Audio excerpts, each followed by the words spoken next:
안녕하세요. 부자된 매직TV 시청자 여러분. 오늘도 이렇게 소중한 시간을 내오시고 제 영상을 시청해 주셔서 감사합니다. 오늘은 2023년 5월 5일 저녁 시간입니다. 오늘 나눌 주제는 전국경제인연합회 보도자료 중에서요. 원자력 분야 한미협력 방안이라는 주제로 한번 말씀드려보고자 합니다. 요즘에 원자력이 어떻게 보면 핫 이슈죠. 미국에 이제 국빈 방문을 해서 이런 원자력 분야도 여러 가지 이제 내용이 오간 걸로 제가 공부해 본 바 알게 되었는데요. 한번 해당 자료도 저와 함께 한번 보시죠. 러시아, 중국이 79% 장악한 원전 수출 시장이라고 합니다. 엄청나죠? 이것을 이제 한미 원전 동맹으로 돌파해야 한다는 게 해당 자료의 취지고요. 총 4가지로 나눠볼 수가 있는데 러시아, 중국, 국영기업 중심 수출 추진, 그리고 현재 건설 중 수출 원전 34기 중에서 27기나 차지한다는 그런 소식이고요. 미국 같은 경우는 요즘에 러시아, 중국 견제를 하고 있습니다. 그래서 범정부 정책 그리고 법안을 마련했고, 동맹국가 이제 어떻게 보면 우리나라도 하나의 이제 동맹국이 되겠죠. 협력을 모색 중이고, 협력 방안은 2가지 정도로 이렇게 여기 자료에 나오는데, 첫 번째는 이제 미국 주도 수출 프로그램에 참여해 선진 원전 SMR이라고 부르죠. 선진 원전 제3국 공동 진출.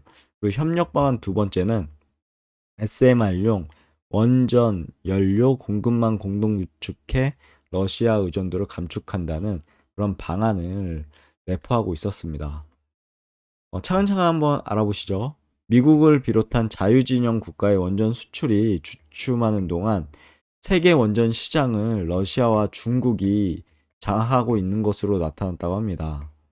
어, 이에 이제 전국경제연합회 에서는요, 박상길 박사에 의뢰한 한미 원전 민간 협력 방안 보고서를 기반으로요, 원전 수출 시장은 단순 비즈니스를 넘어 진영 간 패권 경쟁 양상으로 나아가고 있는 만큼 동맹국인 미국과 선진 원전 수출, 원전 연료 공급망 구축 분야에서 협력을 강화해야 한다라고 주장했다고 합니다. 러시아 세계 원전 수출 시장의 68%를 점유하고 있고요. 그 최근 세계 원전 수출 시장에서 가장 두각을 보이는 국가는 단연 러시아라고 합니다. 2022년 기준 13개국에서 건설 중인 수출 원전 34기 중 러시아가 건설하는 비중이 23기로 전체 68%를 차지한다는 소식이고요. 그 이후로 이제 23기는 러시아, 그리고 4기는 중국, 대한민국도 4기가 있고 프랑스도 3기가 있습니다. 참고하시면 좋을 것 같고요. 특히 이제 러시아 원전 수출 경쟁력의 핵심에는 국영기업인 로사톰이 있죠. 로사톰이라는 음, 로사톰은 원전 건설뿐만 아니라요. 자금 지원, 우라늄 농축, 그리고 운영 및 유지 보수 등 신규 원전 도입을 고려하고 있는 국가가 필요하는 모든 옵션을 원스톱 패키지로 묶어 제공한다고 하고요. 이런 역량을 바탕으로 로사톰은 원전 건설 운영, 그리고 연료 공급, 기술 지원 등을 매개로 43개국과 간접적인 관계를 맺고 있는 것으로 파악된다고 합니다. 그리고 또 중국이 이것을 보지 못하고 이제 자유진영 국가 탈원전 혼란을 틈타 원전 수출 신흥 강자로 부상하게 되는데요.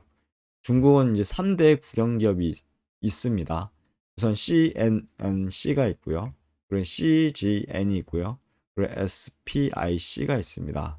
이 세 개의 국영기업 중심으로 원전 수출이 추진되고 있고요. 중국은 러시아에 비해서 원전 수출에 있어서는 후발주자이긴 합니다. 하지만 거대한 국내 내수 시장을 바탕으로 한 규모의 경제, 그리고 1대1로로 대표되는 국가주도의 강력한 해외 진출 정책에 힘입어서요. 자체가 개발한 원전을 이제 파키스탄에 이어 최근 아르헨티나까지 수출하는 건데 성공을 했다고 합니다. 또한 이제 카자흐스탄과는 우라늄 협력 협약을 이제 맺고 국내 원전 확대를 위한 안전적인 원전 연료 공급망 기반 구축에도 착수했다고 합니다. 엄청나죠? 이처럼 이제 중국이 원전 수출 시장이 신흥 강자로 떠오른 시기를 이 자료에서는 일본 후쿠시마 사고 이후 우리나라를 비롯한 일본, 독일 등 자유진영 주요 원전 강국들이요. 탈원전 정책, 우리나라도 탈원전 정책을 펼쳤죠. 문재인 정부에서 정책을 펼쳤습니다. 그리고 원전 수출 역량이 크게 훼손된 시기가 이제 되죠. 이 부분이 어떻게 보면 아이러니하죠. 어떻게 장기적으로 보면 탈원전이 맞는 것 같긴 한데요. 지금 현재 실제적으로 앞으로 이제 전기차라든지 전기가 저장소, 2차 전지라든지 전기는 이제 빼놓을 수 없는 그런 자원이 될 것 같습니다. 그러려면 실제적으로 화력 발전이나 뭐 여러모로 다른 뭐 수력이나 대안이 없거든요. 원자력으로 갈 수밖에 없는 그런 지금 아이러니한 상황입니다. 그리고 미국과 이제 러시아, 중국 원전 패권에 맞서 범정부 차원 원전 수출 전략 추진을 이제 미국에서 하고 있는데 강력한 정부 지원과 국영기업 중심의 원전 수출 체제를 갖춘 러시아와 중국과는 달리요. 여태까지 미국에서 원전 수출은 대부분 이제 민간 기업의 몫이었죠. 정부의 역할은 기업이 해외에 이제 원전 수출할 때 핵 확산 방지 기준을 충족하는지 심사하는 것에 그쳐왔습니다. 그리고 이제 원전 연료 생산 능력에서도 미국은 경쟁력을 상실을 했고요. 그래서 이제 러시아의 핵 건축을 위해 1993년부터 2013년까지요, 20년간 진행된 이제 프로젝트로 미국은 세계 우라늄 농축 시장 주도권을 러시아에게 완전하게 넘겨주게 된 거죠. 안타깝죠, 미국 입장에서는요. 하지만 이제 바이든 정부가 들어서면서 미국은요, 러시아, 중국의 세계 원전 시장 잠식을 심각한 안보 위협으로 인식을 하게 됩니다. 그리고 민간 기업과 시장에만 맡겨놓았던 원전 산업에 정부가 적극적으로 개입하게 됩니다. 원전 산업 경쟁력을 이제 복원시킬 전략을 이제 마련하게 되는데 그 하나의 이제 파트너로 우리나라가 되는 거죠.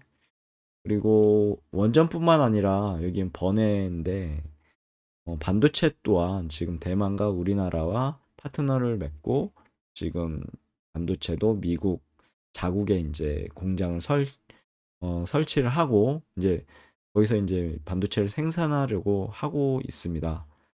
원전 또한 이제 우리나라와 이제 협업을 해서 수출을 하고 어떻게 보면 지금까지 이제 러시아에 뺏겼던 그 주도 패권이죠. 그 패권을 이제 찾으려고 노력하는 첫 번째 이제 단계가 아닐까 싶네요. 그래서 이제 보면은 그것을 알 수 있는 게 미국 의회에서 범정부 차원의 이제 원전 연료를 포함한 원전 산업 경쟁력 강화 전략을 마련하고 이렇게 법안을 마련을 하게 됩니다. 발의된 이제 법안들이 과학과 시한을 구체적으로 명시하고 있는 만큼 최종적으로 이제 통과가 된다면요. 세계 원전 시장의 리더십 회복을 위한 미국과 동맹국 간의 협력 움직임이 가속화될 것으로 전망된다고 하네요. 아래는 원전 관련 최근 미국 의회 주요 법안 발의 동향, 여기 보면 원전 개발이라든지 연료, 그리고 여기 법안명 일자가 있어서 이제 구체적으로 이제 실현이 된다고 치면 법안이 통과되세요. 이런 이제 목적과 주요 내용에 대한 걸 꼼꼼히 한번 읽어보시면 좋을 것 같습니다. 여기에서도 투자에 대한 인사이트를 얻을 수 있을 것 같거든요. 그리고 우리나라와 이제 한미 협력 방안이 두 가지가 있다고 말씀드렸죠. 첫 번째 이제 선진 원전 SMR 제3국 수출 공동 추진에 대한 내용인데 미국 정부와 의회의 정책 방향을 살펴보시면요. 미국 원전 산업 경쟁력 복원의 핵심은 기존 대형 원전이 아닌 SMR 스몰 모듈러 리액터 소형 모듈 원전이죠. 이 소형 모듈 원전과 같은 선진 원전의 개발 및 수출에 있음을 확인할 수 있고요. 그래서 이게 이제 이슈가 되는 거죠. 핫 이슈입니다. 요즘에 SMR이요. 또한 미국은 러시아와 중국의 세계 원전 시장 확장을 견제하기 위해서요. 작년부터 이제 퍼스트 프로그램을 가동하고 있죠. 우리나라는 작년 5월 한미 정상회담에서 미국의 동맹국으로 퍼스트 프로그램 지원을 공식화한 바도 있고요. 참고로 퍼스트 프로그램은 신규 원전 도입국의 SMR 도입을 위한 초기 기반의 구축을 지원하는 프로그램이라고 보시면 될 것 같고요. 에스토니아, 라트비아, 우크라이나, 요즘에 하드슈저, 그리고 루마니아, 세르비아, 가나, 케냐, 태국, 인도네시아, 필리핀 등 10개국이 공식적으로 참여를 신청했고, 미국의 동맹국으로 프로그램 지원을 공식 발표한 국가는 한국, 일본, 캐나다 3개국이라고 하네요.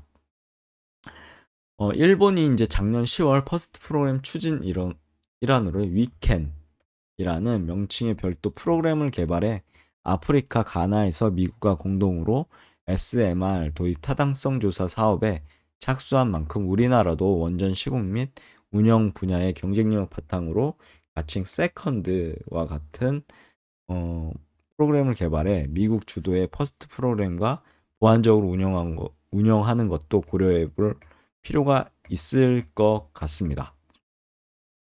이어서 두 번째 이제 협력 방안은 원전 연료 공급망 공동 구축이죠. 미국은 SMR 개발뿐만 아니라요. 개발 및 수출뿐만 아니라 SMR의 연료로 쓰이는 헬리우의 안정적 확보를 에너지 국가 안보 차원에서 최우선 과제로 인식하고 있다고 합니다. 헬리우는 참고로 고순도 저농축 우라늄이라고 보시면 될 것 같아요. 그리고 농축 단계별 원전 연료 구분도 이렇게 있으니까요. 참고적으로 보시면 좋을 것 같습니다. 그리고 미국의 SMR 개발에 필수적인 헬리우 수급도 러시아 로사톰의 원전 연료 자회사인 테넥스사에 이제 전적으로 의존하고 있는 상황이죠. 헬리우 수급의 러시아 의존도를 줄이고 자국 내 헬리우 생산 능력 강화를 위해서 미국에서 IRA법이나 헬리우 어벨리티에이블 프로그램 등과 같은 정책적 노력이 진행되고 있으나 아직까지는 미국 영토 안에서 헬리우를 공급할 수 있는 시설은 소규모 실증을 위한 연구 시설을 제외하고는 전무하다고 합니다. 우리나라도요, 아직 헬리우에 적합한 농축도의 원전 연료를 생산할 수 있는 권한이 없죠. 그 헬리우 농축시설 자체 건설은 어렵지만 미국 내 대규모 헬리우 농축시설 건설 사업의 지분 투자 또는 EPC 형태로 우리 기업이 참여한다면요. 헬리우 수급 문제 해결에 있어 동맹국으로 기여할 수 있을 것으로 보인다라는 내용입니다. 추강호 정경련 경제산업본부장은요. 이번 한미정상회담으로 우리나라의 에너지 건설 분야 기업과 미국의 SMR 분야 혁신 기업과의 협력의 물꼬는 트인 상황이라고 지적하고 미국이 러시아와 중국을 견제하고 SMR을 중심으로 세계 원전 시장 위상 회복을 위해 동맹국과 협력을 본격화할 것으로 예상하는 만큼 우리도 신뢰할 명분을 모두 챙길 수 있는 액션 플랜 마련이 필요하다라고 강조했다고 합니다. 아래는 세계 건설 중 수출 원전 현황이고요. 참고적으로 보시면 좋을 것 같고 아래는 이제 러시아의 해외 원전 협력국 현황인데요. 높음, 중간, 낮음으로 해서 우리나라는 낮은 상황이죠. 그래서 보시면 좋을 것 같습니다. 여기까지가 오늘 제가 말씀드릴 내용이었고요. 해당 내용을 통해서 우리는 요즘에 핫이슈인 이제 원자력 관련 기업들을 이 지식을 기반으로서 인사이트를 얻은 것을 통해서 한번 공부해 보시면 좋지 않을까 해서 제가 이렇게 오늘 영상을 마련해 봤고요. 오늘 내용 정경련 가보시면 있거든요. 꼭 다운로드 받아보셔서 한번 쭉 읽어보시고 그 외에도 자료가 좀 있더라고요. 외부에 이제 노출은 안 되는 그런 자료도 있고요. 여러모로 이제 그런 원자력 관련해서 자료들도 한번 꼼꼼히 체크해 보시고 원자력에 대해서 자기만의 이제 노하우나 아니면 기업들을 발견했다고 하면요. 그 기업들에 대해서도 한번 투자자적인 관심으로 한번 보시면 좋을 것 같습니다. 오늘 내용은 여기까지고요. 항상 믿고 봐주셔서 진심으로 감사드리고 내일도 더 좋은 콘텐츠, 유익한 콘텐츠 가지고 찾아뵐 수 있도록 열심히 노력해 보도록 하겠습니다. 이상입니다. 감사합니다. 좋은 하루 되세요.